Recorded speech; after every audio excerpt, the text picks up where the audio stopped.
Baiklah, selamat sore. Assalamualaikum warahmatullahi wabarakatuh. Terima kasih atas partisipasinya untuk teman-teman sekalian yang sudah hadir di Zoom meeting pada sore hari ini. Izinkan saya perkenalkan diri terlebih dahulu. Nama saya Aulia Mutia. Sekarang sedang menempuh pendidikan sarjana di program studi bimbingan dan konseling Universitas Sriwijaya di semester 3. Kalian teman-teman di sini boleh panggil Mbak Aulia atau Kak Aulia. Rasanya kalau cuman Kak Aulia yang perkenalan di sini itu gak adil karena belum kenal dengan teman-teman sekalian. Jadi mungkin teman-teman sekalian boleh perkenalkan dirinya terlebih dahulu. Siapa nih yang mau duluan? Mungkin Yola ya duluan. Silakan Yola. Hai Kak Aulia, perkenalkan nama saya Yola Septarena, siswa kelas 12 dari SMA Negeri 4 Ogan Komering Ulu. Terima kasih. Halo Yola, jadi Yola dari SMA 4 nih teman-teman. Terus siapa lagi? Mawadah boleh deh perkenalan setelah ini. Baiklah, Assalamualaikum warahmatullahi wabarakatuh. Perkenalkan, nama saya Mawadah Juna Putri. Saya berasal dari SMA Negeri 5 Oku. Terima kasih. Oke, Mawadah dari SMA 5 nih. Sekarang Kadek deh kenalan. Halo semuanya, kenalin nama aku Kadek Pranyanita Nadira Putri dari SMA Negeri 17 Palembang. Terima kasih. Halo Kadek dari SMA 17. Sekarang Amelia Yosanda. Silahkan Amel. Halo semuanya, saya Amel Yusanda dari SMA Negeri 1. Oke, Amel dari SMA 1. Kesebelahnya nih ada Sinta Mareta Utari. Silakan Sinta. Baik, perkenalkan, saya Sinta Mareta Utari dari SMA Negeri 1 Oku. Oke, jadi Sinta sesekolah ya sama Amelia Yosanda.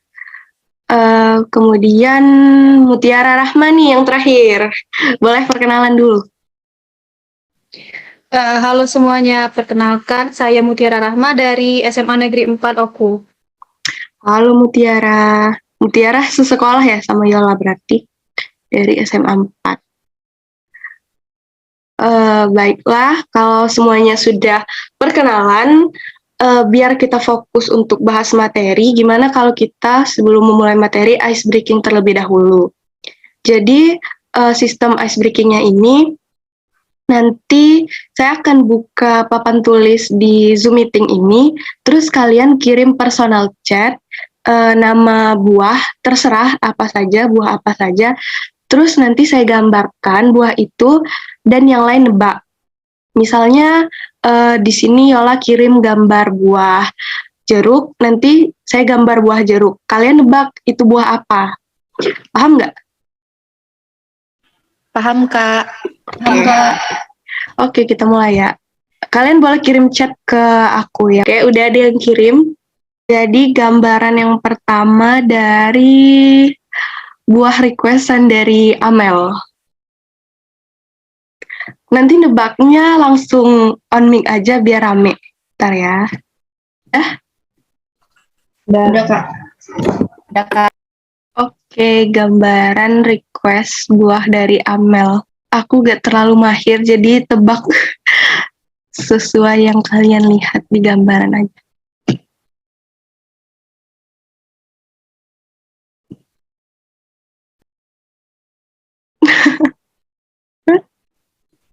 Buah naga ya Kak?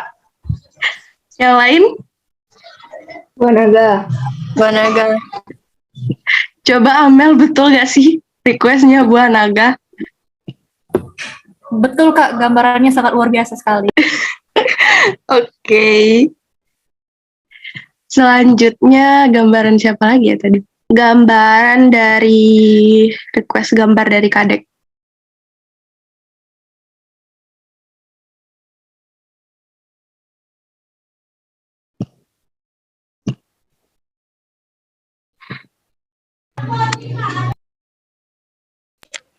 Jambu monyet Kak.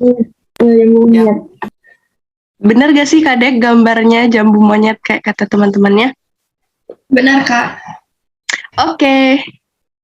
Kayaknya lumayan bagus yang ini. Selanjutnya gambar request dari Mutiara.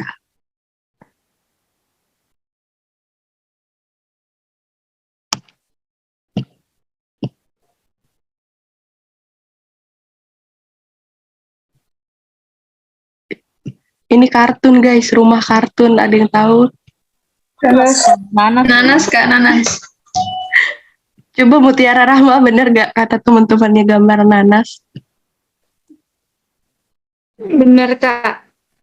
Oke, gambaran request dari Sinta. Aduh, lumayan susah ini.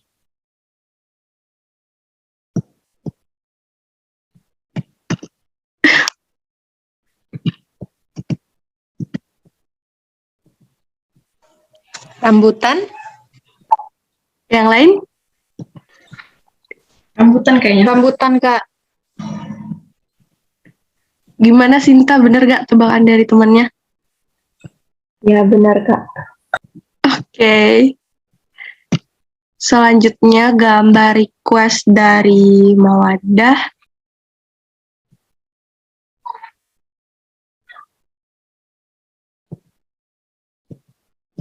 Aduh, jelek banget. Ada yang sudah ketebak?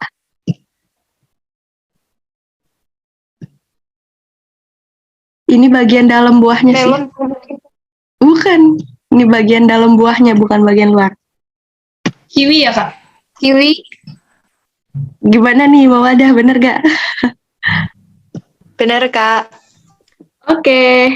Gambar terakhir request dari Yola.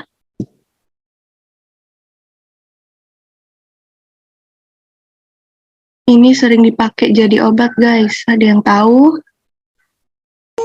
Kelapa. Bukan dong.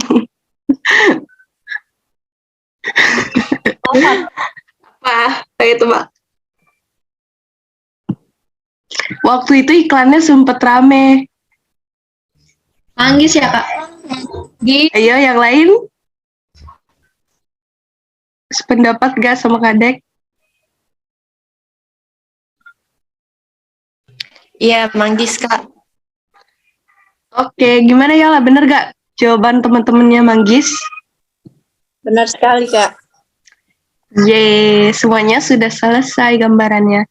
Baiklah, karena kita sudah melalui sesi ice breaking, semoga kita dapat fokus untuk menyimak materi yang akan saya sampaikan mengenai disiplin dan juga manajemen waktu.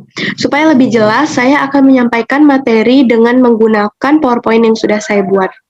Sudah, Kak. Udah. Oke. Nah, baiklah, materi yang akan saya sampaikan yaitu mengenai menumbuhkan sikap disiplin dan juga manajemen waktu. Yang pertama, saya akan menjelaskan dulu apa itu disiplin dan juga apa itu manajemen waktu. Keduanya ini tentu saling berkaitan satu sama lain ya. Jadi disiplin seperti yang sudah saya tuliskan di sini, yaitu perasaan taat dan patuh terhadap nilai-nilai yang dipercaya merupakan tanggung jawabnya. Sikap disiplin diperlukan supaya kita sebagai seorang individu merasa memiliki tanggung jawab atas apa yang kita miliki dan kita lakukan. Kemudian manajemen waktu merupakan perencanaan, pengorganisasian, penggerakan, dan pengawasan produktivitas waktu. Disiplin ini seperti yang sudah dijelaskan tadi, rasa supaya kita itu punya kepatuhan dan juga taat terhadap suatu aktivitas atau hal apapun yang kita lakukan. Sedangkan manajemen waktu itu sesuai dengan kalimat kata namanya, yaitu manajemen waktu, yaitu mengatur waktu, sehingga supaya dalam melakukan aktivitas dalam keseharian 24 jam, aktivitas yang kita lakukan itu dapat berjalan produktif dan juga efektif supaya tidak terbuang sia-sia. Kemudian di sini ada beberapa tahap untuk pembentukan sikap disiplin. Yang pertama ada keteladanan, pembiasaan, komunikasi, pelatihan, dan yang terakhir pemberian reward atau punishment. Di sini keteladanan maksudnya kita dalam melaksanakan aktivitas sehari-hari memiliki perilaku-perilaku yang menunjukkan rasa teladan dalam melaksanakan kegiatan supaya dalam pembentukan sikap disiplin, disiplin yang terbentuk itu adalah sikap-sikap yang positif, bukan disiplin dalam hal-hal yang negatif. Kemudian bila kita sudah teladan dalam melakukan suatu aktivitas atau kegiatan dalam keseharian yang kita lakukan, kita harus membentuk supaya kegiatan tersebut dapat terjadi secara berulang, jadi disebut dengan pembiasaan.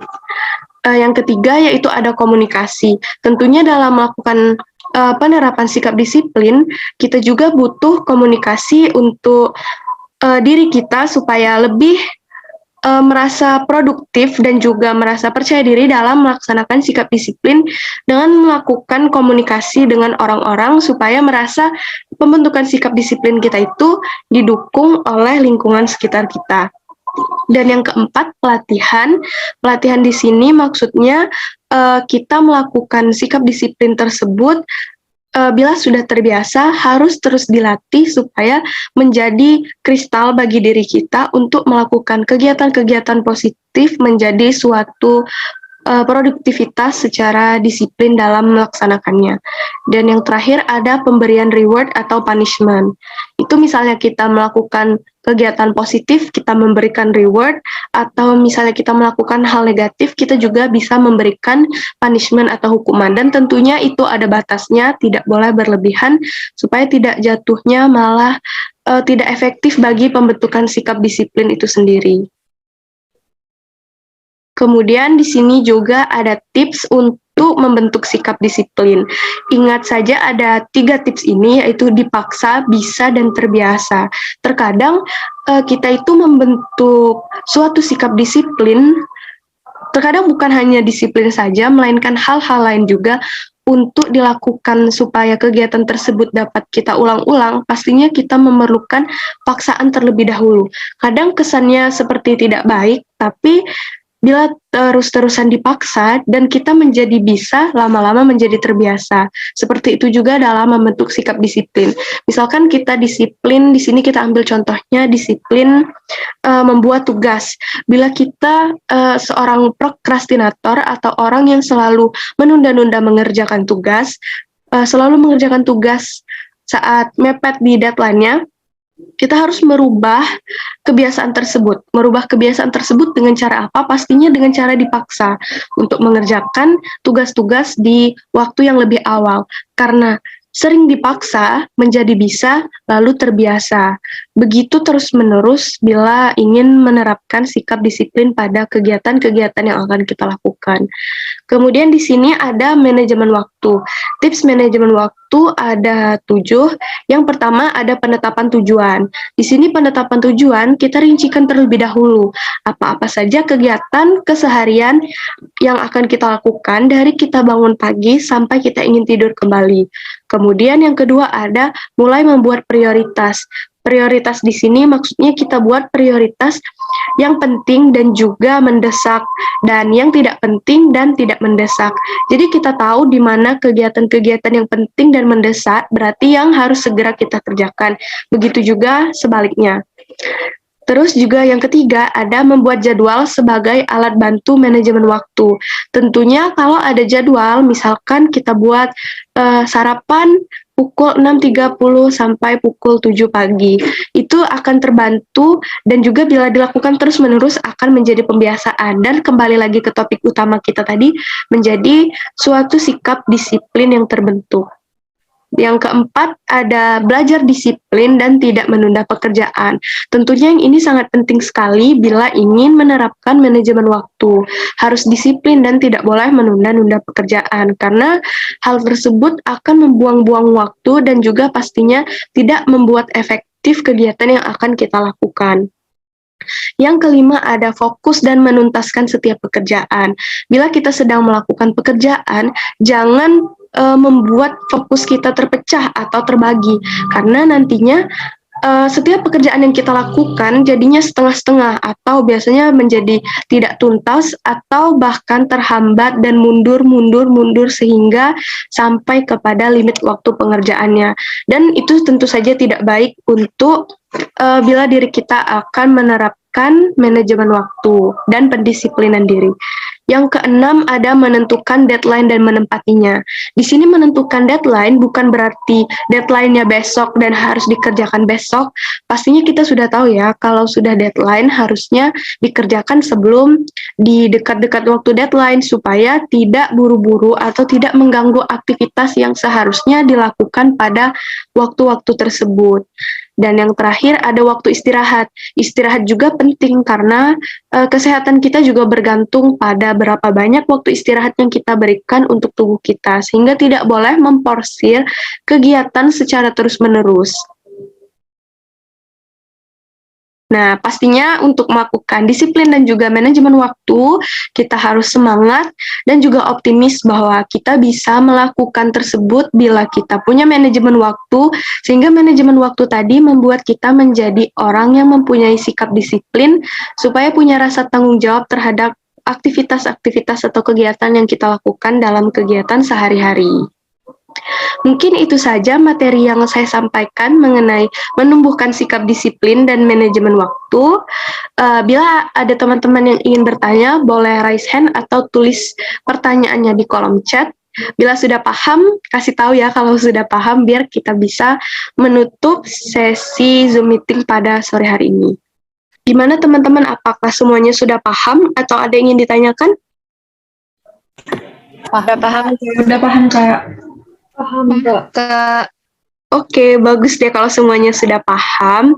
Jadi setelah ini boleh nih biar buat jadwal atau manajemen waktunya supaya kegiatan sehari-harinya lebih tersusun dan juga tidak memporsir suatu kegiatan secara penuh sehingga menghambat untuk melakukan aktivitas-aktivitas yang lain.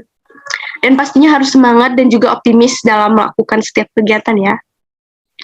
Baiklah, mungkin itu saja yang bisa Kakak sampaikan kepada teman-teman sekalian. Semoga bermanfaat dan juga dapat diterapkan dalam kehidupan sehari-hari, dan semoga kita semua menjadi pribadi yang disiplin, bukan menjadi deadliner atau prokrastinator, dan pastinya semangat dalam menjalani aktivitas dan kegiatan sehari-hari. Terima kasih atas partisipasinya untuk teman-teman, untuk Amel, untuk Sinta, untuk Kadek, untuk Mutiara, untuk Yola, dan juga Mawadah. Saya akhiri. Assalamualaikum warahmatullahi wabarakatuh. Selamat sore. Sore, Kak. Waalaikumsalam.